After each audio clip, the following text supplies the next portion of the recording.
એટલે એને કીધું કે ગગન મંડળની ગોખ માથક નર સૂતો છે નિરાધાર, એ ત્રણ પુરુષ જેની સેવા કરે છે એને રામ, કબીર ને રણુકાર.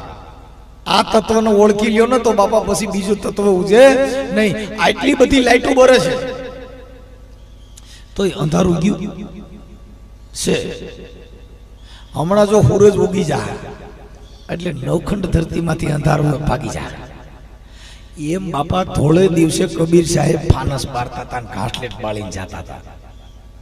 એટલે બધે એના ભક્તોએ એને કીધું કે બાપુ તમે તો ત્રિકાળ જ્ઞાની છો, આટલું બધું જ્ઞાન જાણો, તમે 18 કોટડી જ્ઞાન કીધું છે, તમે આ સૂરજ ઉગી ગયો છે, આટલું બધું અંજવાળું છે, તમે ધોરદીએ ઘાસલેટ બારો છો. કે ભાઈ ત્યાં સૂર્ય નથી પૂગતો, ત્યાં મારી ફાનસય નથી પૂગતી, ત્યાં કણ લાઈટો નથી પૂગતી, આના ઘટમાં અંધારું પડ્યું છે. તમારા ઘટમાં અંધારું હોય તો બાપા લબકડીઓ નહીં પૂગે અને સૂર્યનું અંધારું નહીં પૂગે, કેમ કે તમારા ઘટમાં અંધારા છે.